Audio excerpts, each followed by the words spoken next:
everyone, and welcome to Once Upon a Time at the Oscars, the show that takes you through every Best Picture nominee from 1927 to today. I'm Kyle. I'm Ryan. I almost called the show Cleopatra. I almost said, welcome to Cleopatra. Do you think that if Cleopatra was around right now, that she would probably legally mandate all podcasts to be called Cleopatra? She might. She might do a lot of things. And you know what? I'd probably be like, yes, ma'am. Yes, queen. Yeah, we'll get into that. Do you think, we'll go ahead and rip the Band-Aid off here. Okay. Do you think, when you think of Cleopatra, yes. Eyes are closed. Okay. Do you think of Claudette Colbert? I do now. Now? Yeah. Have you seen the Elizabeth Taylor one? I have not. Neither have I. I've seen the poster for it. I'm going to tell you that I don't think I'll ever think of Cleopatra as Elizabeth Taylor. True. Okay. And I like Elizabeth Taylor quite a bit. You know what's funny? To me, I feel like this is my first true Cleopatra movie. Okay. So we're talking about Cleopatra today. Surprise. So I to me, for some reason, I think of Imhotep's wife in The Mummy. Anaxinamun. Anaxinamun. Yeah. Sure. Yeah. Thank you. That's the one. I'm just going to assume you're correct about that. You should. Often. That's who I think of. Yeah. When I think of what Cleopatra looks like. That makes sense. She's got similar hair and everything. Right. Yeah. Claudette Colbert. Mm-hmm. Her second of 3 movies that we'll be talking about for this Academy year. Crazy. Not the person I normally would think of. And we'll get into whether she rocks it or not. But just wanted to point out that when I saw Cleopatra, I was like, great, Claudette Colbert's in it. Who does she play? She plays Sarah. That's what I believe. Right. Hortense or something like that. Cleopatra herself, not so much.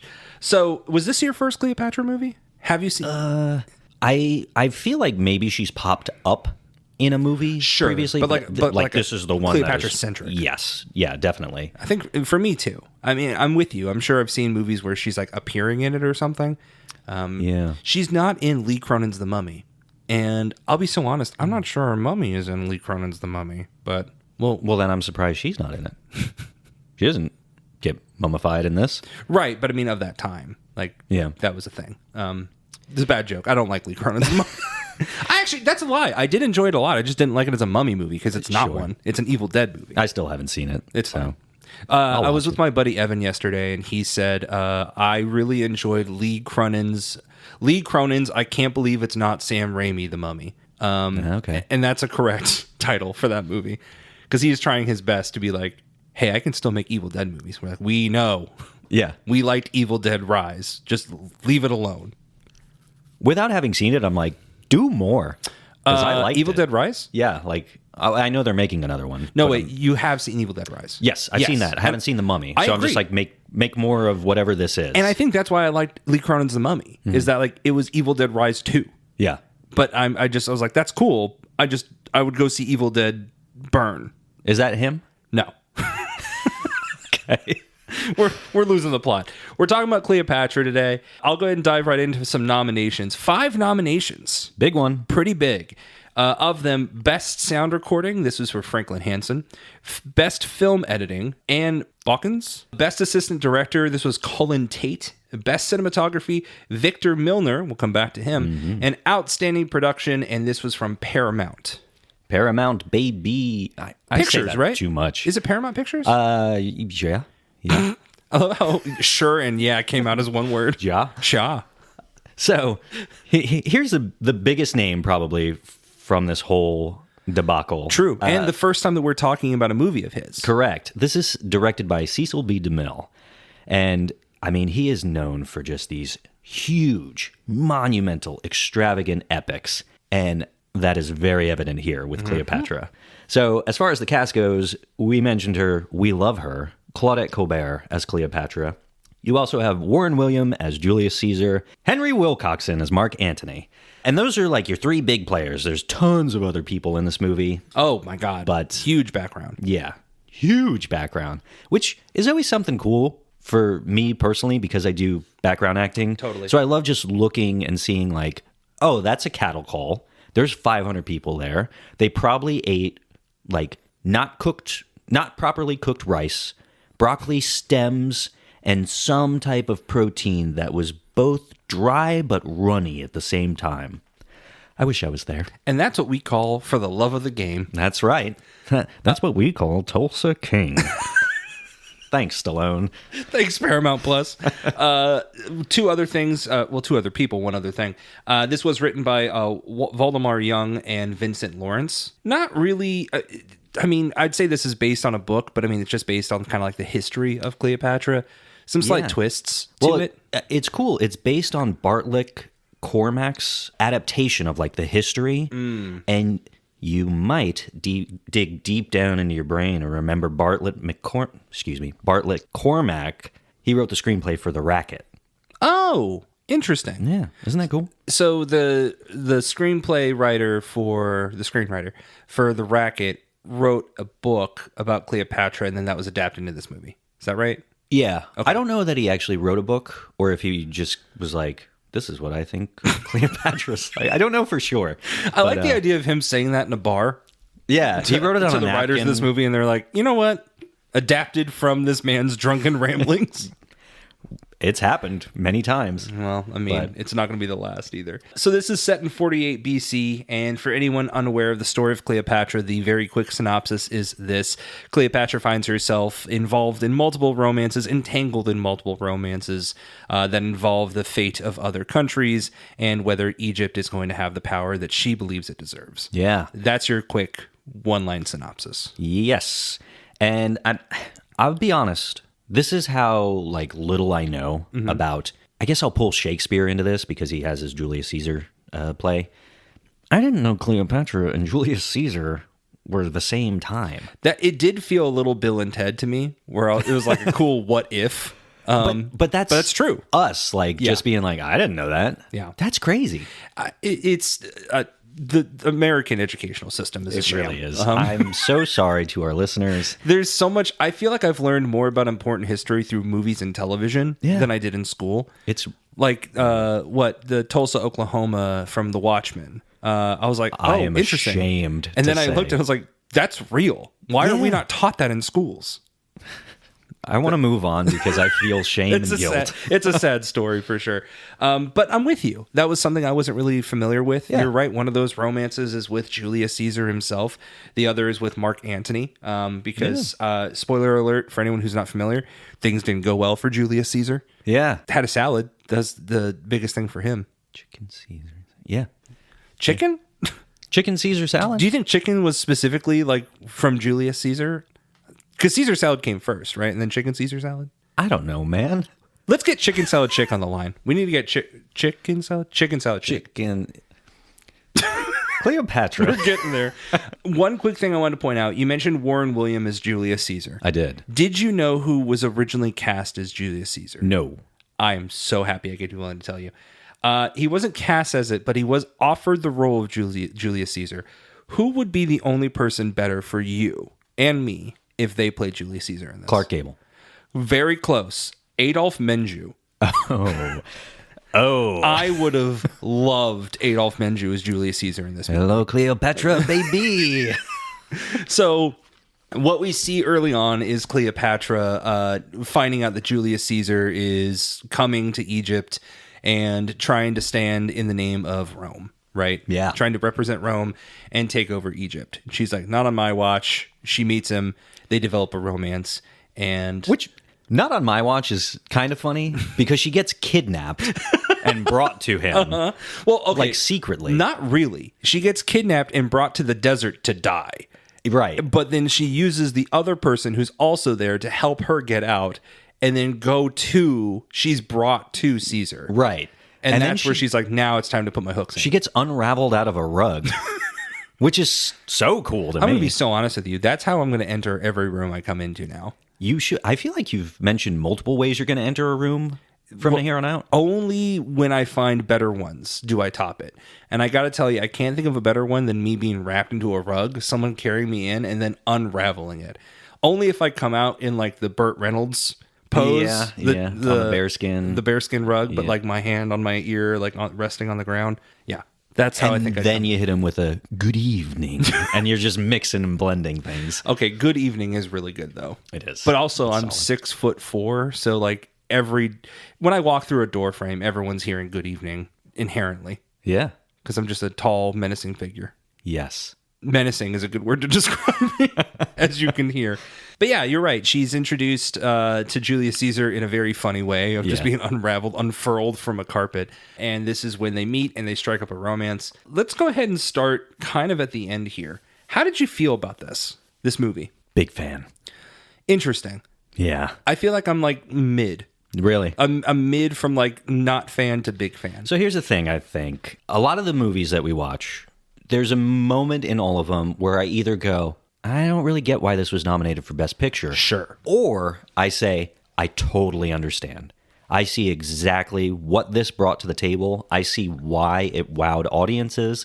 And I see why it was nominated for the most prestigious award that a film could be offered at the time. This is that 10,000%. And what's so funny is that I completely agree with you. Like, I see 100% why this was nominated, and it should have been nominated. And the reasons for that are actually the reason that I really, like, I do enjoy it a lot.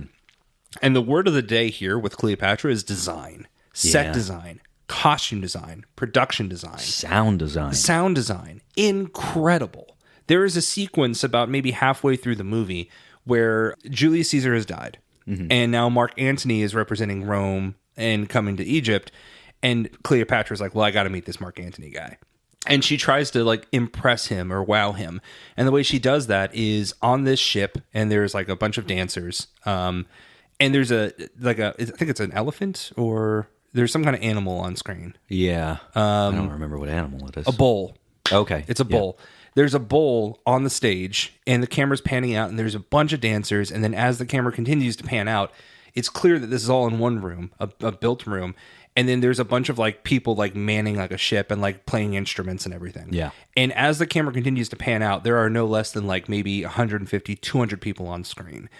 And the production of this alone took my breath away. And I was like, my God, how cool does this look? Is this when you can see them rowing in time to the music? Correct. Which is wild in a world where we're still getting used to like music being an actual part of the films and not just something played over them. Yeah. It was so cool to see that synchronization with everything on screen. And just the framing of it all, too. There are so many moments where you see these giant, extravagant set pieces, and the camera is just right dead center of the frame. So it looks like a painting. That's a great way to put it. It does look like a painting. And it's really refreshing, because otherwise you would expect most of these movies to have, or movies like this at the time period, to have a lot of fake screens, whether it be blue, green screens, whatever it is. Yeah, the rear projection. And rear all projection. That. We'll see that in a movie we're going to talk about coming up here too. And that's inherent, right? You just can't really film cars moving at the same time and like film people talking. So with something like this, you're like, okay, we have to be in this giant boat. Just put this in the background. Nope. They built this sucker out. And this is a testament to what you talk about with Cecil B. DeMille, where he makes epic, very large-scale movies. So cool. One thing about this that I did some research on was after Sign of the Cross, right, which we talked about, Adolf Zukor, the head of Paramount at the time, asked Cecil B. DeMille to replicate the success of Sign of the Cross and to make another historical epic. But this time, he really wanted, and remember, he requested this before 1934. He really wanted him to replicate that historical epic, but with lots of sex in it. So the idea of Cleopatra was kind of born in that, because, hey, if I want to make a historical epic, how can I include like a lot of like sexual innuendo or sexual storyline in it? Cleopatra. Claude Colbert. Clearly. So he did that. And the idea of like building out this boat was, I don't think it could have been done by anyone else. Like at the time, Cecil B. DeMille was the man for it. And I really like that aspect. Any aspect of like the production design, like the costuming, I was a really big fan of. It was somewhere in between that, where to me, and I get this is historically like, you know, a little more accurate. I'm not going to say it's 100%, but historically accurate in terms of how this happened. But to me, my issue with some of these movies from the 1930s is that they will find false endings and they'll kind of like repeat the storyline. And if the story goes in a like natural way of like, oh, well, this happens, so this has to happen, fine. But to me, the fact that she falls in love with Julius Caesar, or it's kind of hard to tell whether she actually is in love or not because she talks like she is. It's like a political power play kind of thing. Kind of, but even when they're not in the room, she's still like, oh, I'm still thinking about Caesar. Like, it's kind of hard to tell. And she does the same thing with Mark Antony when Julius Caesar dies. She's actually like kind of in pain when Julius Caesar dies, or she hears that he dies. But it's hard to know, okay, were you really in love, or did you just realize that you kind of lost Egypt to Rome? Mm-hmm. Like, how are you feeling there? There's some uncertainty with that. And then also when she replicates this whole thing with Mark Antony, like it's like, okay, cool. Now we're redoing the last 30 minutes for another 30 minutes. And to me, I was just not as interested. But then when those historical or the epic like scenes would pop up, I'm leaning in a little bit further. So this isn't a bad movie. It's just, I think it's me solely. Yeah. I like Claudette Colbert. Do I like her as Cleopatra? That's an interesting question. Interesting. I can't put my finger on like why that's not working for me, but I will say like because of the costume designing, like she looks remarkable. Like she is wearing the hell out of some of these dresses or lack thereof in some scenes. I think that the costume designing for the Roman army and then Caesar and Antony looked really great. And I thought all around like every set piece looked remarkable and it just looked like they were there. Right. Yeah. So it's believable. And I enjoyed that aspect of it. And it's not a bad movie. But for me, at an hour and 50 minutes, I was just like, this could have been 85, 90 minutes easy. But instead, it just feels too overlong for me. Yeah. I mean, I'm not going to argue with it, with you about it because I wish you would. Well, I am like, I'm not going to say, hey, man, you should like this because I get it. Like most of these movies we've agreed, hey, these are long. These all should kind of be right around the hour and a half mark. This is one of the rare ones where the length, I was like, I'm okay with it. Right. I get it. Because this is an epic, you know, and the amount of just impressive set design and costume design and all of that went into it, like I was constantly wanting more and more and more. So I think the relationship she has with Julius Caesar and Mark Antony, like they're so different that it keeps me engaged enough once Caesar leaves the film, because you very clearly have Caesar not interested in her, like on a romantic level. This is a political thing coming from him. Right. I think that her falling for both Caesar and Mark Antony is kind of a showcase of her character and how, regardless of like how her intentions start, she does eventually fall in love because that's the type of person she is. But to me, that's not clear. It's not clear that she actually is in love because, to your point, like it's a political power play for Caesar. And for her, she at least understands that while she is potentially in love, that this benefits Egypt. Yeah. Right? And I think that that's most evident with Caesar, where after he dies, she's like, oh, but I loved him and he loved me. And someone says, no, he didn't. And she's like, slaps him, right? Well, that guy sucked. Or no, she whips him. She grabs his whip and hits him. Yeah, she's like offended by that. And I think even if that is just like her like acting the part still, so that all of the people around her think like, okay, she's doing this for love and not for like some sneaky political stuff. Like that's still, wow, look at this woman in power, like playing her hand exactly how she needs to and never faltering. I think with Mark Antony, it is much more clear that there is a love between them, specifically like with her hesitancy to poison him, to try and kill him. Is she hesitant? Because I think when he's like, you poison me, that's a gas. Absolutely not. And then she's like, get the poison ready. Like pretty quickly after that. Well, because what that is, it's kind of like a really long distance message from people in Egypt saying like, this is how we need to free Egypt. Yes. And she hears it like straight from the horse's mouth, so to speak. So to clarify for anyone who hasn't seen the movie, the idea is that someone from Rome comes and tells Antony, like, look, you got to leave this behind. You got to drop this. People think that you're siding with Egypt now instead of Rome. Mm-hmm. You're never home. You got to come back. Come back home to Rome. Right. And when he's like, yeah, look, it's totally fine. No worries. Then the guy's like, all right, look, I don't want to have to tell you this because it's not true. But he doesn't tell him that. But she's going to poison you. Right. So you got to watch out. He's like, well, that's the funniest thing I've ever heard. So he laughs all the way to Cleopatra. And I did really like this scene. It's like a hard cut to just him laughing hysterically. Like, can you believe that? Yeah. You poisoning me? And he's laughing in her face. And to me, this is when the love becomes clear political power. And like, yeah, she's scorned too. But she's being laughed at of like, can you believe that someone thinks you have the power and the audacity to do something like that to me? And she's like, great, you're being poisoned because this is terrible. Yeah, But she also wants to make sure that like it's painless. exactly. Right? So like while she is poisoning him, there is that love aspect of like, well, I don't want it to hurt. Yeah, it becomes okay, well, I love this man, but I also love my country and all of the people in it. Yeah. So, like that's a Give and tough take. decision to make. That's true. The fact that she has any hesitancy at all for one man versus an entire country, I think that speaks a lot on like her feelings on Mark Antony. You're right, it does. And I did really like this scene where they're testing it out, where they bring in this guy. And at first I wasn't sure what was going to happen. When they bring in this guy and they're like, hey, what are you tried for? Because clearly you're imprisoned. What are you tried for? Well, I'm going to be killed over the span of 3 days. And it's because I murdered my wife and my child. Yeah, while he was drunk. And she's like, cool, so it's going to take 3 days for you to die. And By, he's like, yeah. by crucifixion specifically. They're gonna crucify me, put me up by my palms, and it's gonna take about 3 days for me to die. She's like, cool. How about 3 seconds? He's like, would love that. Yeah. So I was thinking at first when she was like checking on this, it's like, cool. Well, if I send this guy to go poison him or kill him or whatever, then this guy is already like dying anyway. So who cares? He's gonna be killed immediately. But instead, they're testing the effectiveness. That's not the word I'm looking for. Potency. They're testing the potency of this poison. Yeah. And it kills him, but he's in a little bit of pain. Which is kind of funny to me. She turns to like her right-hand man or whatever, and she's like, was there any pain? And he goes, a little. Just a little bit. How do you know? Yeah.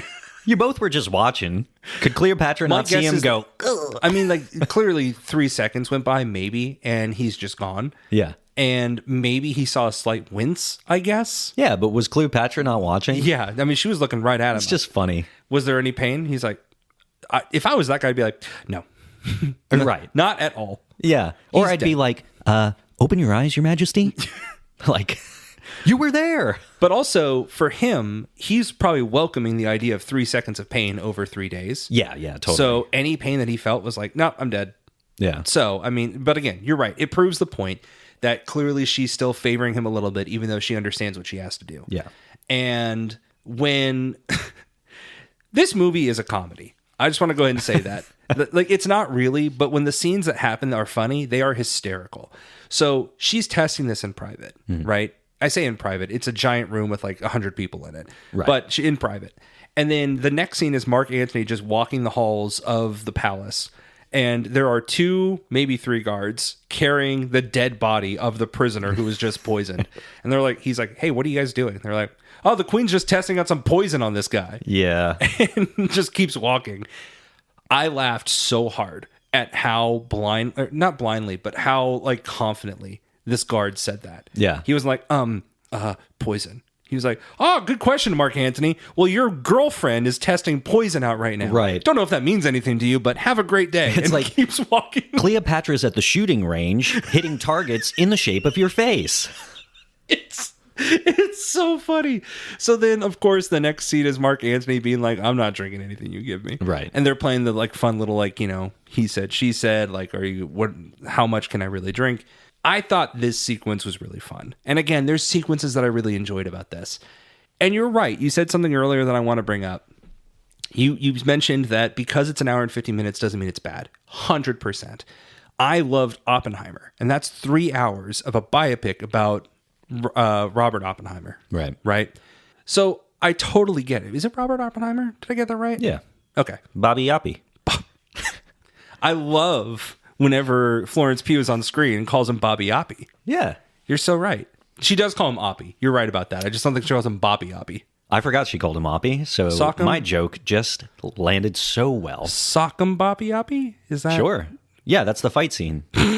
Yeah, the fight scene in Oppenheimer. Yeah. You're right. Case in point, I love Oppenheimer. It's 3 hours long, but it doesn't feel 3 hours long because you're invested in that story and the beats continue. So just because a movie is a certain length doesn't mean it's bad. The difference for me is if the middle portion makes it like feel longer. Like if there's a portion of the movie that loses you to make where it makes it feel longer. Sure. That's what happens here in Cleopatra for me. Now, I say that when in reality, the third act wins me back in, right? Because again, this whole aspect of like, well, now there's something to keep Antony and Cleopatra apart. Is she like going to test the poison? That whole scene with like the guards. There's enough interest and intrigue and humor in that to bring me back into the aspect. So I really liked the first and third acts of this. The second act to me was just kind of like repetitive. So that's what kept me a little hesitant for it. Again, it's not bad, and my rating will reflect that, but I just wasn't in love with it. So the second act specifically is like after Caesar dies, the romancing of Mark Antony. Correct. And then to me, the third act kind of begins when there is a push and pull between Antony and Cleopatra's relationship. Right. Because it becomes hey man, you're with Rome. Stop messing around with this girl. Correct. And the only exception to the rule with the second act is that performance with the bowl. Yeah. Because that set design just blew me away. It's so cool. But that is more like a scene or maybe a sequence versus like the entire story. Yeah. I mean, there's some really cute stuff.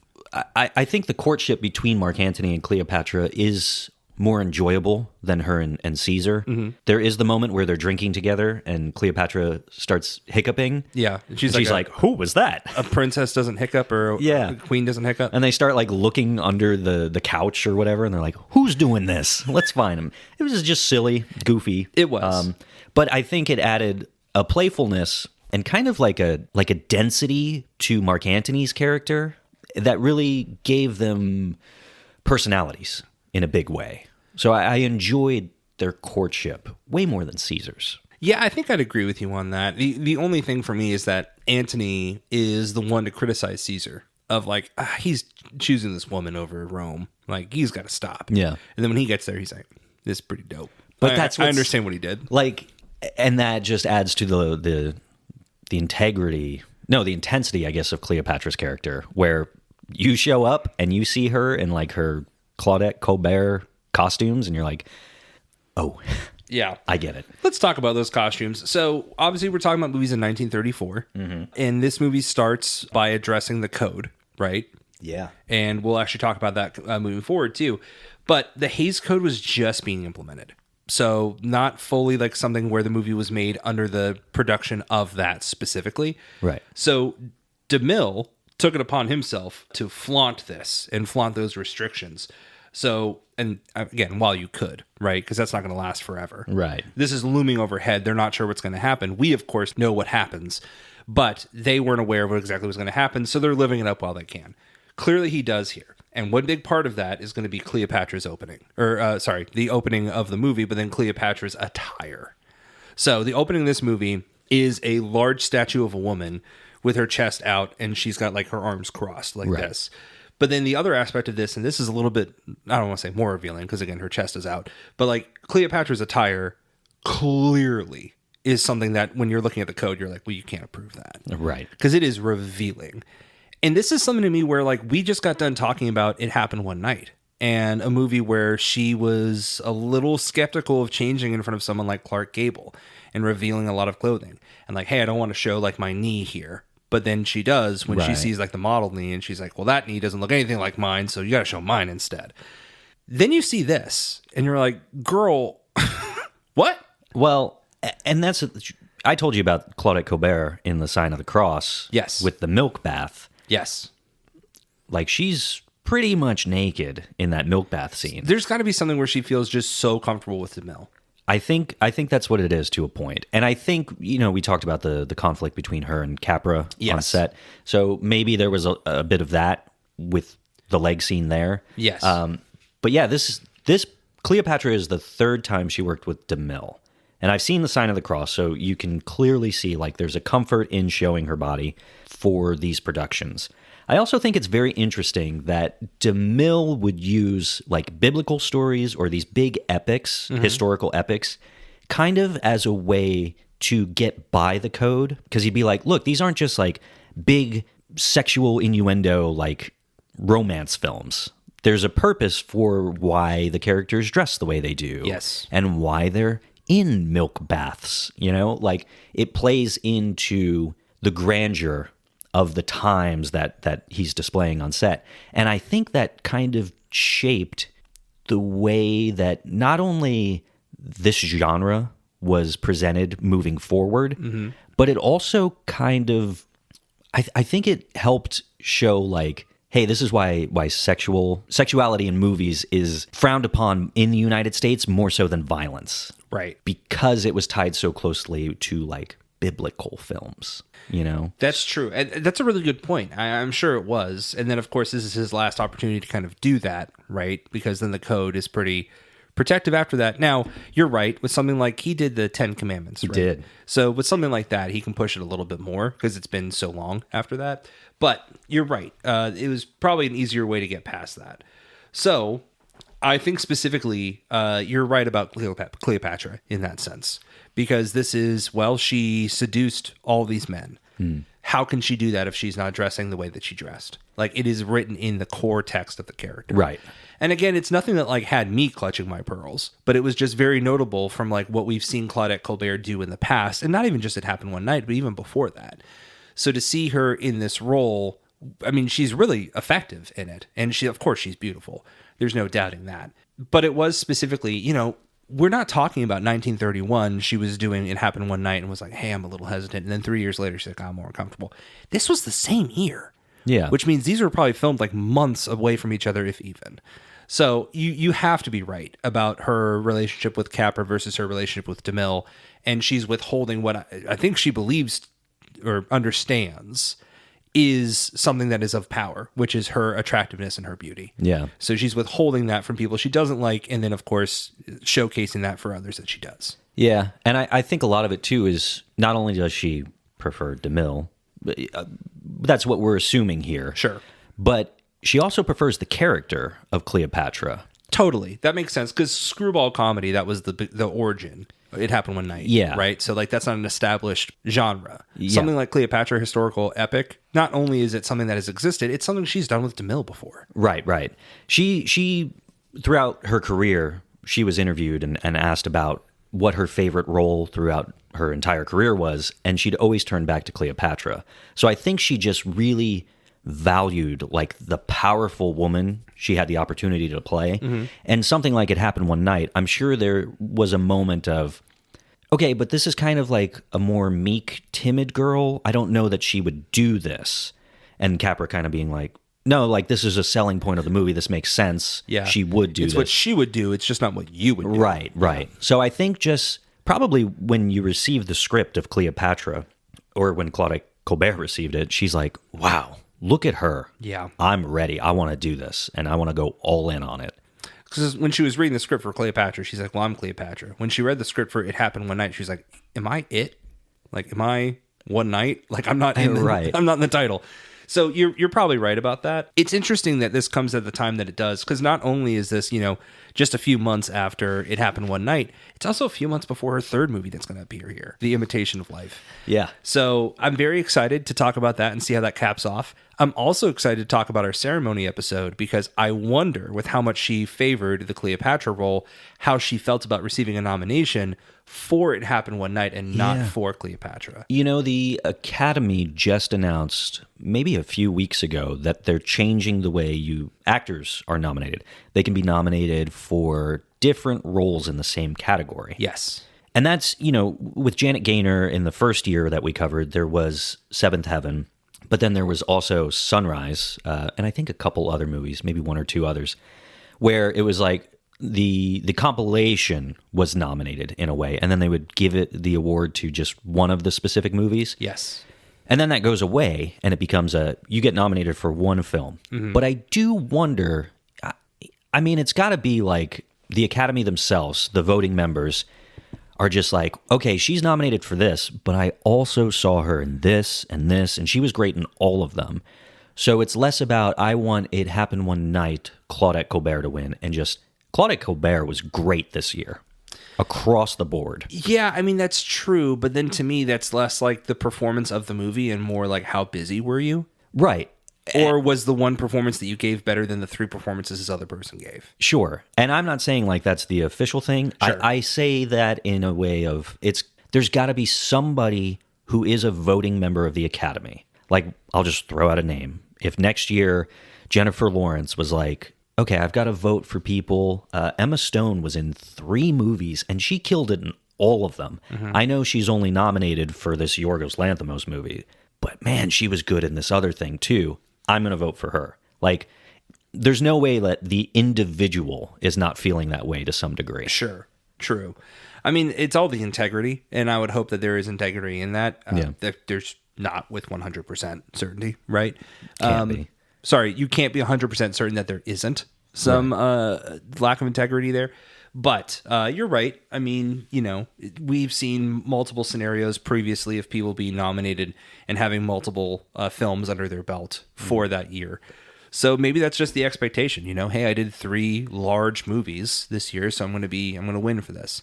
And she did, but it was specifically for It Happened One Night, which I guess spoiler, but we talked about that. So yeah. Let's not beat around the bush. I guess this is kind of like ceremony talk, but that's fine. So while we're on the topic of ceremony talk, I want to talk a bit about cinematography.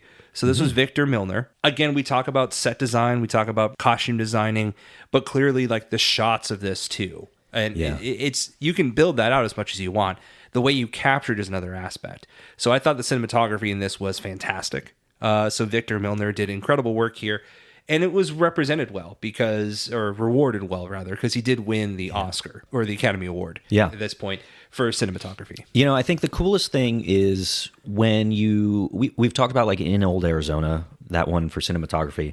And it's like, okay, well, you're filming the American West and like you're out on location. So it's almost like if you point scouting. a camera, if you point a camera in the right direction, it's going to look great. Yes. And a lot can be contributed from what you're actually filming. That's true here as well. Like if you're building all of these elaborate sets and costumes, it's going to be hard to get a bad shot. But there are also some incredible scenes where the camera is on a dolly and you're following. The moment when I think Julius Caesar's supposed to be back home, but he's not. He's out with Cleopatra, and you see the people of Rome like celebrating and gossiping about where he could be. Mm-hmm. There's a great tracking shot where it starts talking to a bunch of people in the pool, and they're being delivered wine by a servant. And they're like, can I get you anything else? Oh, a little bit of luck would be great. Where do you think Caesar is? And then the camera pans over to the left, or the right, rather, and you pass like into a tent or a hut of some kind. And I think it's Brutus and maybe Octavian discussing like, where is Caesar? What is going on? And it's so cool that like you have these elaborate camera movements as well. And it's not just, okay, we set the camera in a good spot to capture all of the great sets. We're also going to show just masterwork behind the camera movement. Right. Super cool. Yeah, I mean, the tracking shots are fantastic. And for me, you're right that like you can capture any angle of the set design and it's going to be great. But specifically, I think the reveal of that bowl ceremony with like the dancers around the bowl, you could do that in any way, but he decides to pan out. And he stays very tight, but then like opens up and gets wider and wider and wider. And you're expecting to see like the strings, for lack of a better phrase, right? You want to see behind the scenes because you're going so wide that you expect to see like studio lights or whatever. But it just gets bigger and you see more and more, and you see more of the elaborate set and the elaborate costumes and the synchronized playing to the music. Yeah, and the rowing. And the rowing to the music. You're right. So cool. So I think there's decisions in that too that clearly speak out to the cinematography. So all around, I agree. Of what we've seen, this is the one where I was most impressed by the cinematography of it. I'm actually kind of surprised that we didn't get to talk a little bit more about production or costuming just yet. But I mean, this is too early on. But clearly, this is proving the point of the importance of these, right? Costume designing and production design. This was not nominated for art direction. It wasn't. No. That is crazy. Especially since there's something that we'll talk about. Yeah, Gay Divorcee is our next episode, and that was nominated for art direction. Yeah. Can't say I fully understand why this didn't. What are we doing? Yeah. What's going on? Yeah, that's so bizarre. It's so weird, but this is what it was: sound recording, film editing, assistant director, cinematography, and outstanding production. Yeah. That's all Cleopatra had. So looking back on it, art direction, any kind of design award. Below the line, this should have swept. Like if this came out in 2026... This would have been everything below the line. Yeah. And acting, some above, I think so, absolutely. as well. But in terms of like, design, costuming, makeup, all of that. Yeah. Hairstyling, that would have been so represented weird. here. I want to throw out, too, Victor Milner. He was nominated 10 times in his career. Was this the first? No, I don't believe so. I don't have it written down. But this was his first win. I believe his only win as well. And eventually he becomes, actually very soon after this, becomes the founder and president of the American Society of Cinematographers. Oh. So he had a very lasting effect on cinematography. Clearly. One final thing I want to say about the bowl scene.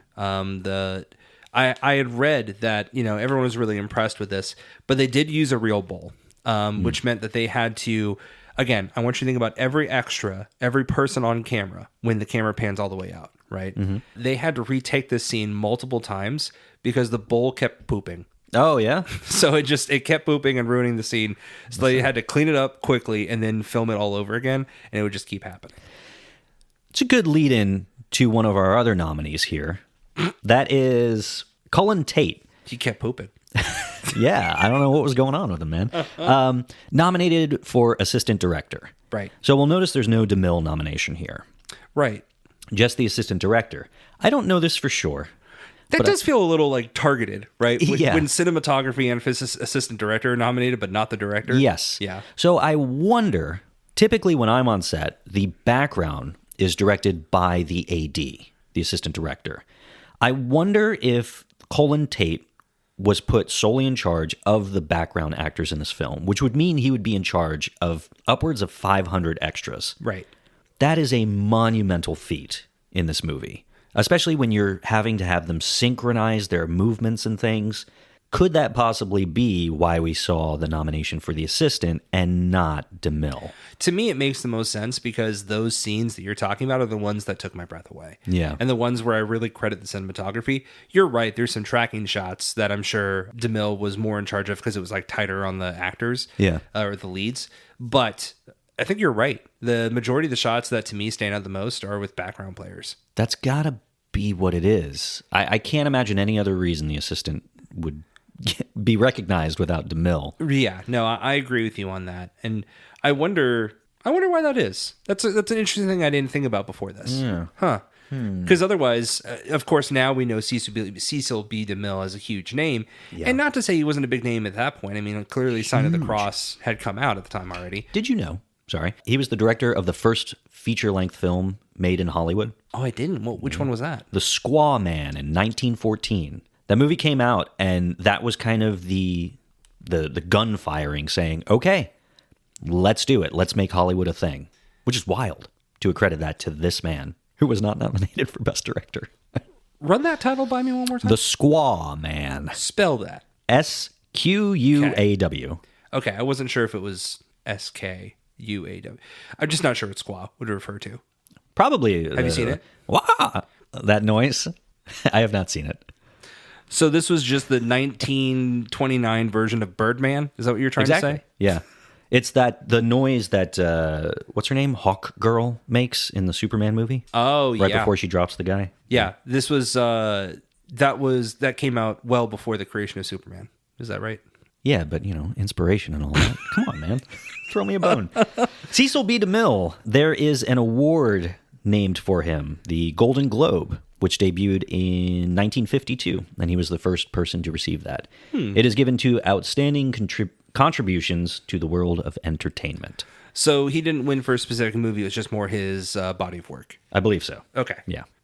Good to know. We don't talk about the Golden Globes. We really don't. Especially because it doesn't exist yet. Right. Give us another 2 years? Let's see. 1952 was the 9th, so 1943 is the first one. 1943 is the first Golden Globes. 1950s. He received the first one at the 9th ceremony in 1952. Heard. Yeah. Okay, sorry. I thought it was the first. Never mind. Yeah. Okay, I'm with you now. Maybe a year. Yeah. I'm excited to watch more DeMille films because I watched The Sign of the Cross. Incredible movie. Bizarre movie, really. That's why you take milk baths now, right? Yeah, that's exactly why. Yeah. It worked for her. She looks great in this, and I assume it's from all the goat milk baths. Well, you look good too. Thanks, man. So good job on the goat milk bath. I'm gonna see what she does in the next DeMille film. I think this was her last one, actually. So, just to understand this fully, you took a milk bath because Claudette Colbert did that in Sign of the Cross. Yes. So in this, is that why you're currently holding a snake to your chest? I didn't want to reveal it this way, but yeah. So this is the last episode. This is it. Hope you guys have enjoyed. I do want to point out that the way that the story ends is that Cleopatra decides to take her own life before the Romans can, because they've already come after Mark Antony. So she asks for a snake, and they bring a snake to her while she's on her throne, full garb and everything. And she holds the snake to her chest and lets it bite her on the breast, right by her heart, to where she can quickly die. And the final shot is of her sitting in her throne as they walk on into the scene of her taking her own life. The Romans, that's true. Mm-hmm. So something I want to point out here is that I can't remember if it was DeMille or someone else. I think it was DeMille. She was initially a little hesitant about the snake. She was like, that's a little scary. I don't know if I want to do it. He's like, hey, don't worry about it. He asks for a very large boa constrictor. And he walks on the set and says, here's the snake. And she's like, there's absolutely zero way that I'm holding that close to my chest. He's like, fine, here's a garden snake. And that was the snake all along that he was going to have her use, that she uses in the movie. But the idea was to make her a little less fearful of the snake by showing her a much larger one. So this to me is we're learning how not to Norman Torog. We are learning how not to actually traumatize people, but have a little jest in it. Right. Am I actually going to make her hold the snake? No. But I do think it's funny that he spent actual human money on bring this very large, comically large snake to the set as a gag. I like this. I like it. I think that's very funny. It's pretty slick. Now, if he made her do it with it, and he was like, never mind, now hold this small one. That's different. Right. That is a please don't shoot my dog. Correct. But in this case, it was a please don't let me hold that snake. Yes. And he didn't. He didn't. So good on you, DeMille. Good job, DeMille. That's how you do a little jab. Yeah, it's rare we get a moment where we go, yeah, you know what? That was done well. Yeah. Director. You know what Colbert said when he held up that giant snake? That came out wrong. When he held up that giant anaconda, the boa constrictor, she said, I am not ready for the spotlight, Mr. DeMille. Yeah. What was I going to say? Talking about the ending scene. So I think this is fantastic. The lead up here is that Mark Antony's losing. He's losing this war, and Cleopatra makes a secret deal with the Romans where she says, I am going to surrender to you, and you can have Egypt. Please just let Mark Antony go. We will go up the Nile, and you will never see us again. She doesn't tell Mark Antony this, of course, so he sees her ride away from his castle. Sure. I don't know what you Palace? call it. Yeah, palace is good. And he's like, she's abandoned me. This is awful. This is me whenever Taylor leaves the house to Target. Yeah. Yeah. And you're just like, how dare? Hopefully it doesn't end the same way. But she comes home and just holding a little tiny garden snake right to my heart. Right. Mark Antony decides, well, I can't live like this, and I'm not going to let the Romans take me. So he stabs himself in the chest with a dagger. Cleopatra is talking with the Romans. She's like, all right, so we're good? We're clear? Deal. I'm going to go back then and grab Mark Antony. So, BRB. Yep. She gets back and she sees him dying. And I want to praise this death scene. It is the first time that I have really felt the weight of a character dying on screen. Oh, really? I thought that his delivery of his lines and how his voice started to fade away and get weaker was tremendous. And the way that she is holding him so close to her face, they're sharing kisses. The camera is not shying away from any of this. And I feel like usually when we get kissing scenes towards the end of films, it's very brief, or we don't get them at all, like in It Happened One Night. Sure. But this, there's a real passion here and a real sense of, oh, wow, he's gone. And she is not only affected by this, but his performance is showing this. Because he thinks she's left too. So when she comes back, he's like, oh, you didn't leave me. I've made a mistake, but it's too late. I love it. It's very was tragic. So good. And that's what leads her to be like, okay, well, there's no point in me sticking around anymore. And that's when she has the scene with the snake.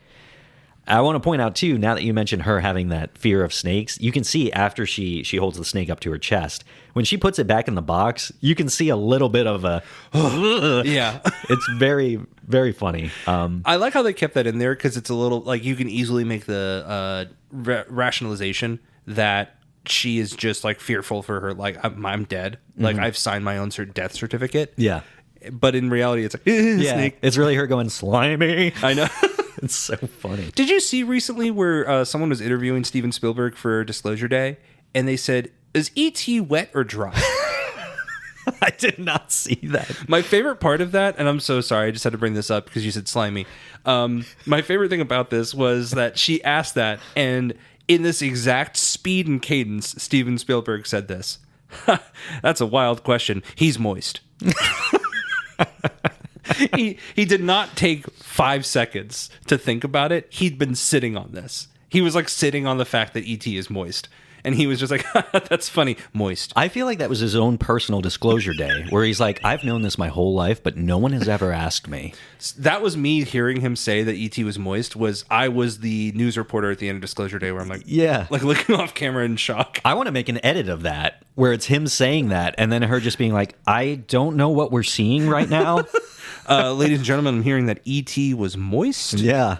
Yeah, that was me listening to it. So we just lost like 70% of our viewers too for the use of moist. I think we just gained maybe like 50% of our audience. I don't know if forward. we want that particular.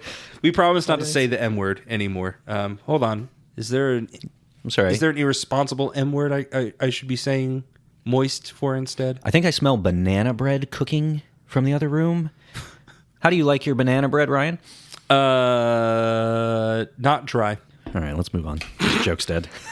Although I will agree with you, if we are using that word, I do prefer banana bread as a descriptor. I mean, you're a monster if you don't. I agree. Yeah, Cleopatra for me, it was one that I'm with you 100%. Mm-hmm.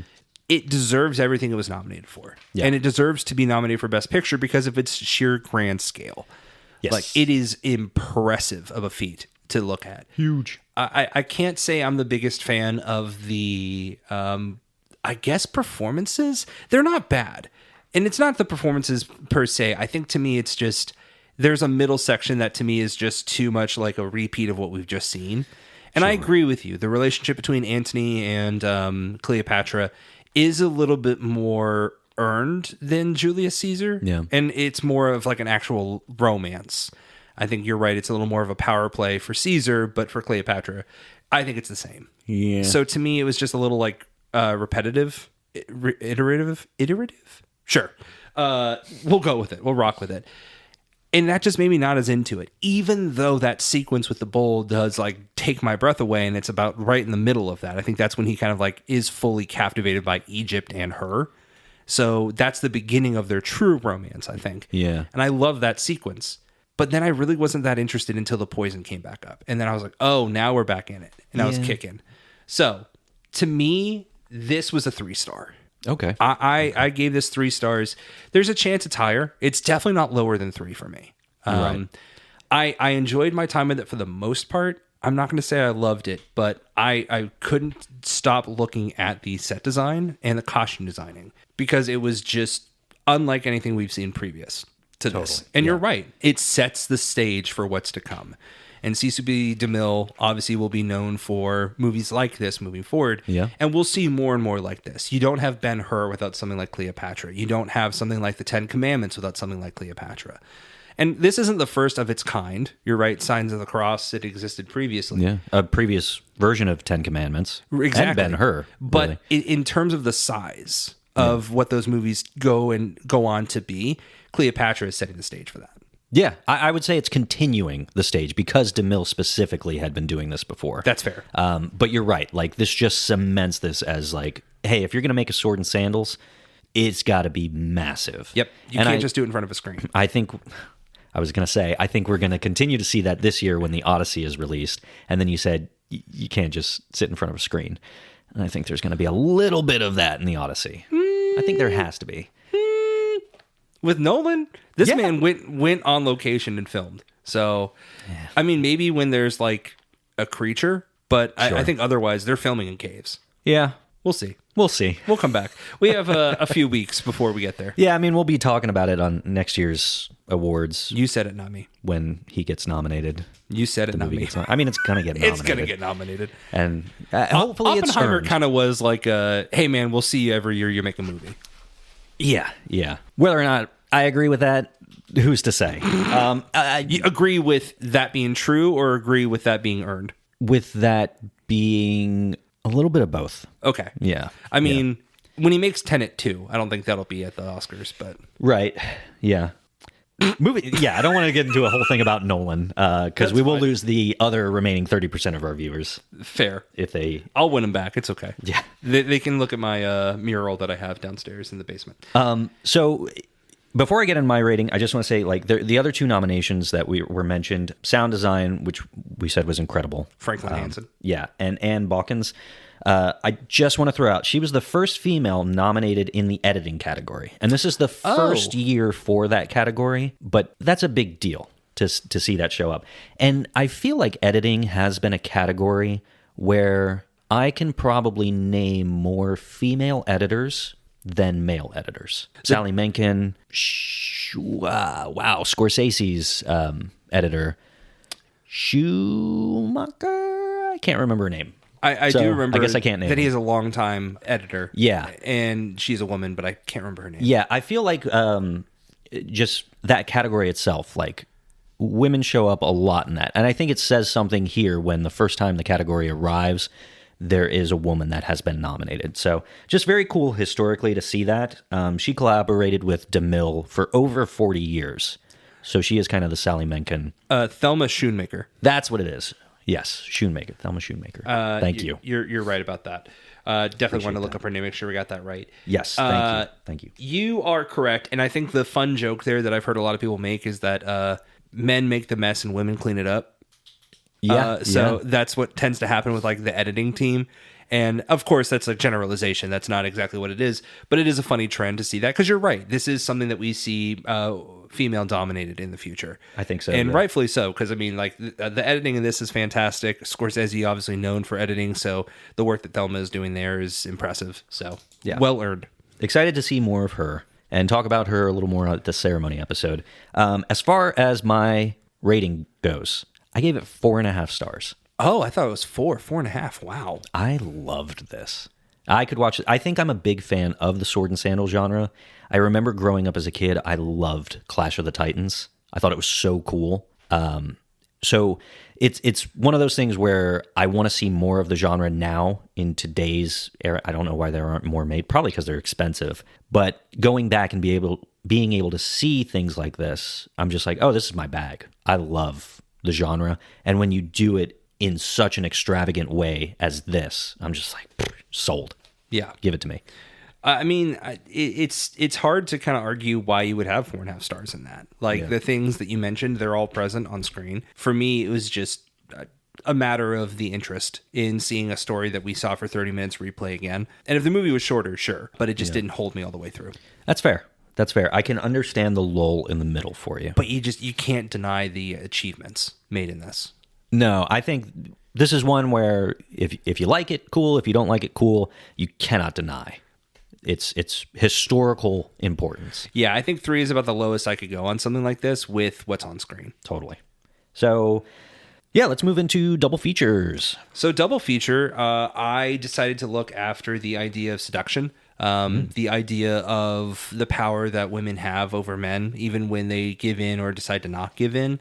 And also, Cleopatra, I think she saw herself as someone not of that world. I think she thought of herself a little more highly of that as royalty in Egypt, and the respect that she had for her country to do whatever she wanted to, or whatever she needed to do for the country. Mm-hmm. So I took that in an interesting direction, and I went with Jonathan Glazer's 2013 film Under the Skin.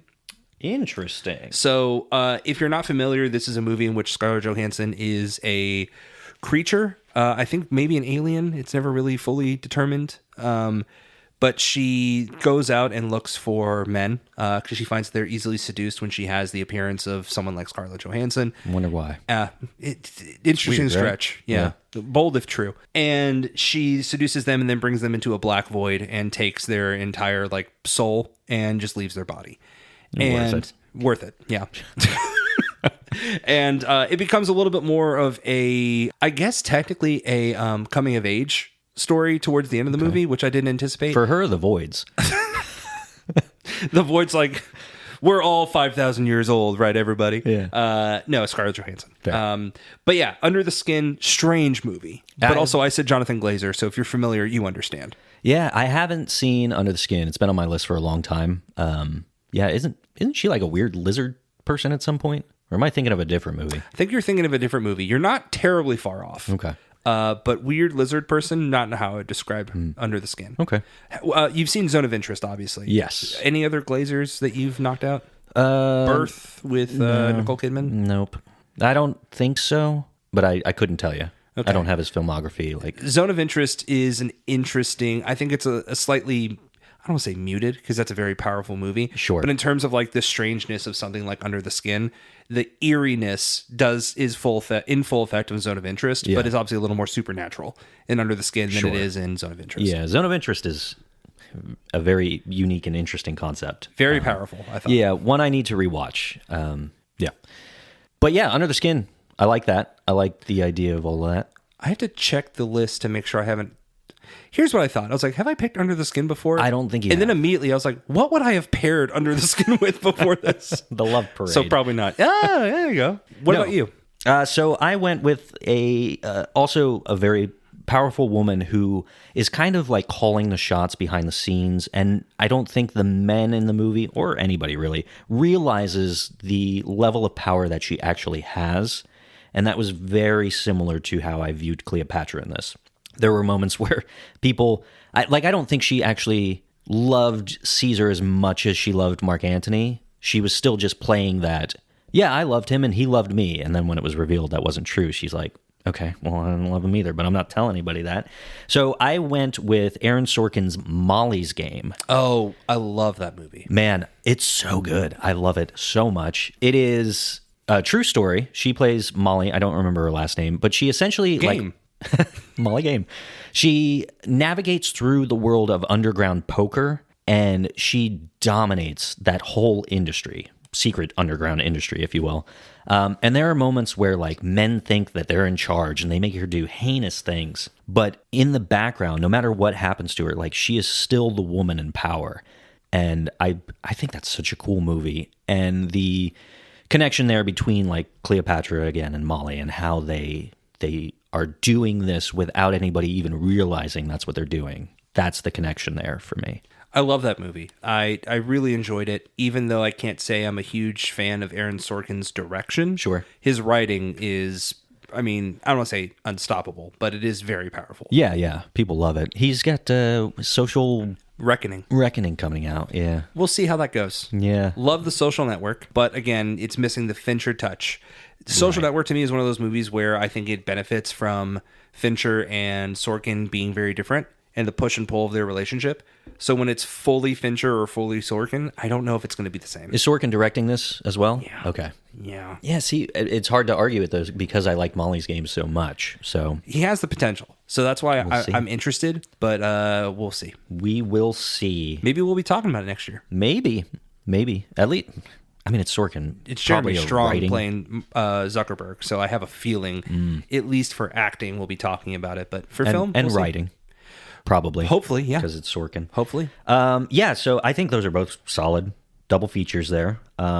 As far as Cleopatra goes, I do want to point out that you can watch this on physical media. There was a Blu-ray released. It's also available in 2 different box sets: the DeMille box set, which sounds super cool to me, and then the Colbert box set. So if you're a fan of director or actress, there you go. Not buy in the yourself a box set. Will Coxon box set.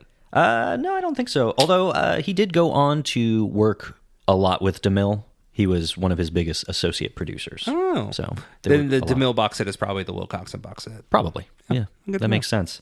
So yeah, if you guys watched Cleopatra or you have a plan on watching Cleopatra, let us know what you thought. Shoot us an email at outaopodcast@gmail.com.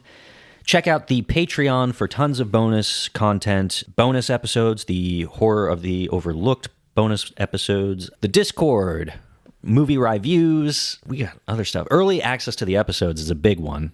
Usually there's like 4 episodes out before the actual scheduled release. That's right. We're generally recording these pretty early on. And also, I like to physical media hunt whenever we can. We actually just last week went out together to Videodrome, who had a sidewalk sale, and picked up some cool stuff. Granted, I don't think you can judge either of our purchases off of us hosting a Oscar podcast, but that's actually, I picked up Elmer Gantry. Elmer Gantry. So, haha. And I picked up the Incredible Hulk TV show. So, come at me, bro. Lou Ferrigno, a huge name in the Oscars. Yeah, You did get Abbott and Costello, though, which I think is closer. So yeah, at least for the Horror of the Overlooked, which they'll show up in that. Absolutely. For sure. So good research. Yeah. But I will post pictures of the physical media that I pick up, and I'm sure you will as well. Totally. And a lot of fun stuff that we have been posting as of previous on Instagram of your trip to California, and some fun stuff to come in the future from that as well. Yeah. So look forward to those. Including interviews. We've got some cool interviews coming up. So stay tuned for that. That's going to be the episodes next week. Yep. At least one of them will be. So Antonia Carlotta will make a return to the podcast. We're very excited about her return. And she'll be talking about one of the final Carl Laemmle. The final nominated Laemmle. Correct. The final film by Carl Laemmle that was nominated. Yes. That'll be The Imitation of Life. Antonia previously had joined us after our ceremony episode to talk a little bit about the history, but this time she will join us for the episode itself to talk about the movie. So very excited for that. And what's the other interview, Kyle? I'm drawing a pause. So the other interview I'm super hyped about. Drawing a blank. Sorry, I don't know. We had the opportunity to sit down with two representatives of UCLA's Film and TV Archive. We have Todd Weiner, the motion picture curator at UCLA, and Jillian Borders, the head of preservation. So those are big names, not only like at UCLA and all of this, but like when we sat down to watch Cleopatra, the first thing I saw on the screen was special thanks to UCLA Film and TV Archive for the restoration and preservation of this film in particular. Yeah, and man, it's I have really enjoyed the guests that we've had. We had Antonia Carlotta. We will continue to have Antonia on the show as well, as much as she's willing to come on. We had Jordan come to join us for All Quiet on the Western Front. We had Kim and Danny to join us from Pre-Code Essentials, and I've loved their interviews. Yeah. This is a true fangirl moment for me because I am going to fanboy so hard. We both watched on the His Girl Friday Criterion release. That, of course, came with the front page, and the front page had a breakdown of what went into the preservation and restoration of that film. And so much of that, in so much of many other films, is because of the preservation efforts and restoration efforts on UCLA's side. Yeah. And the fact that we're going to get to speak to those two individuals, I am so excited because obviously we love the history of the Oscars, but we also love the preservation of physical media and stand for it every episode. Yeah. So very, very fun that we get to even have this conversation with them. I'm going to try my best not to pull SpongeBob from SpongeBob SquarePants about Kevin, about the hi Kevin. Right. Whenever I'm talking with them, I'm going to do my best. But I'm really excited, and it's super cool. You went out there and you got to meet with UCLA and watch the White Parade. So I'm very excited to hear about your coverage on this. Yeah, me too. We're filming this before you go. Right. But very excited about that. You know what I'm most excited about for this interview with the two from UCLA is not only do we get to be like, tell us about the process. Like, I want to know more about this.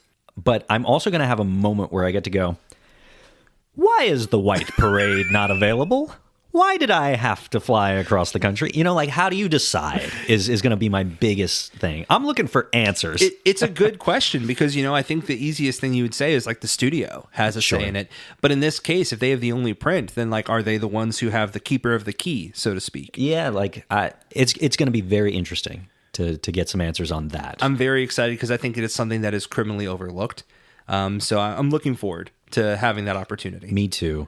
So we have run long giving all of that information, but we appreciate you guys sticking around and listening. Maybe we'll put it at the top of the next episode. Yeah, just a brief one. But that's going to do it for Cleopatra coming at you. As always, I'm Kyle. I just want to stop real quick. If Cleopatra made a sequel, Coming At Ya is a great tagline. Isn't that a song from like Cheetah Girls or something? Cleopatra Coming At Ya? I'll check with Taylor. Yeah. Let me know. I can't say that I know. And I'm Ryan. And we'll see you at the movies.